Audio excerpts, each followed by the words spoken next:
ठीक है। तो क्रीप क्या होता है? Time dependent permanent strain due to sustain loading. ये टाइम डिपेंडेंट परमानेंट स्ट्रेन होता है। Creep is observe more on higher temperature. ठीक है। डेड लोड एक creep example of pre starting force. ये सब क्रीप को बनाते हैं। Sustain loading in is that type of loading which supplied on structure for long time. ठीक है। आगे बढ़ते हुए रिलैक्सेशन। रिलैक्सेशन जैसे बताया, वो स्ट्रेस बढ़ रहा है, आपने स्ट्रेस को एक जगह रोक दिया, बट उसके बाद स्ट्रेन उसमें बढ़ रहा है। स्ट्रेन नहीं बढ़ रहा तो उसमें रिलैक्सेशन हो गया है। ठीक है।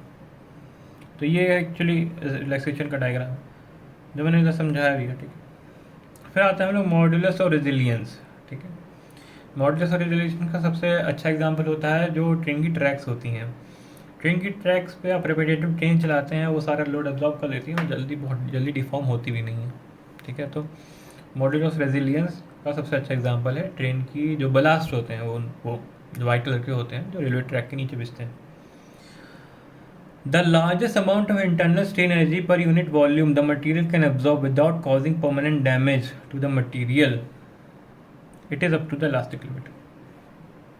ठीक है। अभी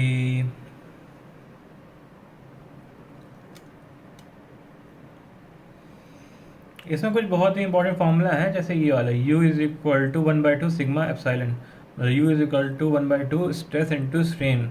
ये इसका इंपॉर्टेंट फार्मूला है एरिया रिप्रेजेंट एनर्जी और एरिया निकालने का। ठीक है। एनर्जी और रेजिलियंस का एरिया निकालने के लिए ये सर ने कहा था पूछा जाता है, तो इससे आप मार्क कर लें। ठीक है। इसे आप मार्क कर लें। आइए हम लोग आगे बढ़ते हैं।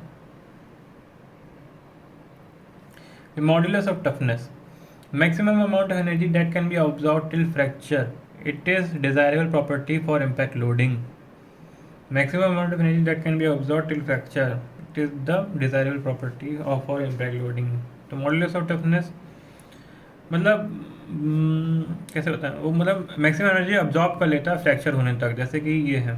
ठीक है। यहाँ तक आपका रेजिलियंस हो गया, इस तक जहाँ तक इलास्टिक है, बट जहाँ से स्ट्रेन आना शुरू हुआ है वहाँ से आपका ये टफनेस दिखा रहा है। ठीक है। यहाँ तक आपका वो स्ट्रेस बियर कर रहा, और इसको आप टफनेस कहेंगे। ठीक है। माइल्ड स्टील रीजनेबली टफ होता है। तो इस पार्ट तक आपका रेजिलियंस होता है, और इस बात के बाद आपका ये पूरा एक्चुअली ये पूरा टफनेस ही होता है उसका मटेरियल का। Maximum amount of energy that can be absorb till fracture, ठीक है, उसे toughness. It is desirable property for impact loading, जहाँ पे इम्पैक्ट बार बार आ रहा है तो उसके लिए डिजायरेबल लोडिंग। अब फैटिक वही जो साइकिल वाली बात आ गई। It may be defined as deterioration of material in the repetitive cycle of stress and strain, मतलब बार बार एक चीज़ पे आप स्ट्रेस और स्ट्रेन लगा रहे हैं, उसके कारण जो फैटीग आ जाता है उसके कारण टूट। जैसे आपके पास एक पेन, आपके पास एक पेन, प्लास्टिक का पेन का कैप है। ठीक है। उसको मोड़ रहे हैं 1 2 बार 3 बार 4 बार, और 10 15 बार में वो टूट जाता है। अब स्ट्रेस उतना ही अप्लाई करें बट उसमें फटीग आ गया तो उस कारण टूट जाता है। उसके बाद आता है endurance and fatigue limit. This limit is the stress below which a fatigue failure will not occur regardless of how many time load is repeated.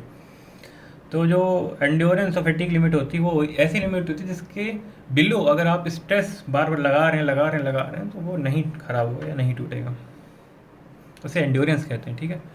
Hardness, malleability और टेनेसिटी।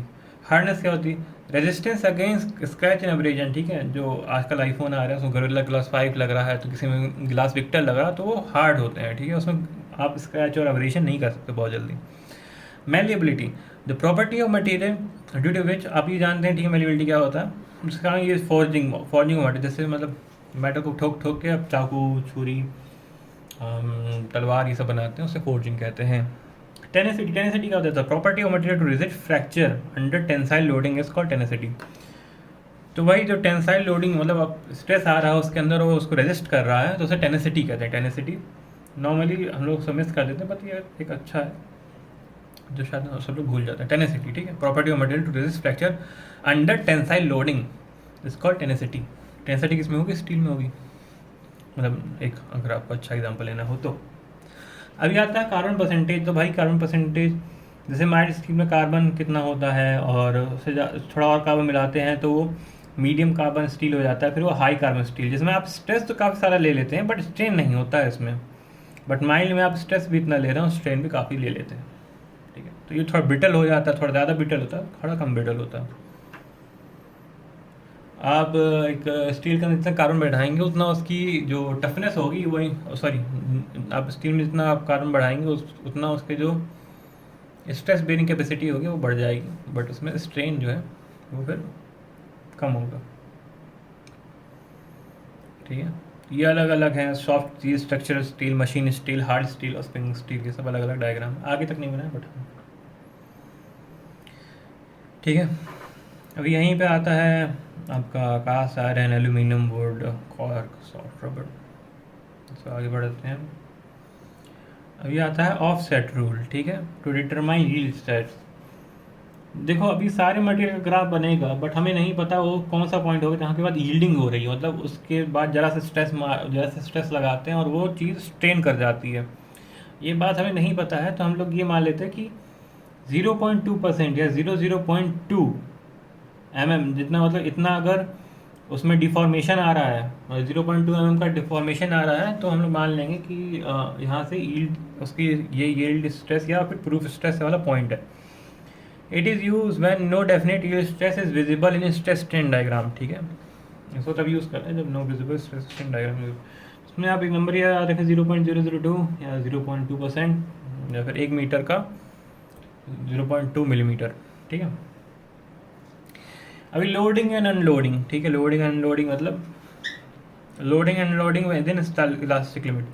आप मटेरियल पे लोड लगा रहे हैं और उसको अनलोड कर रहे हैं इलास्टिक लिमिट के अंदर, तो क्या है वो बार वापस नीचे, जैसे यहाँ पे ई है इसका इलास्टिक लिमिट, आपने ए तक लोड लगाया और वापस किया तो उसका डायग्राम ऐसा बनेगा। But loading unloading beyond elastic limit, आप इलास्टिक लिमिट ये है बट आप लोडिंग यहाँ की लगा रहे हैं, तो अगर डायग्राम ऐसा बना है तो अनलोडिंग में डायग्राम ऐसा बनेगा।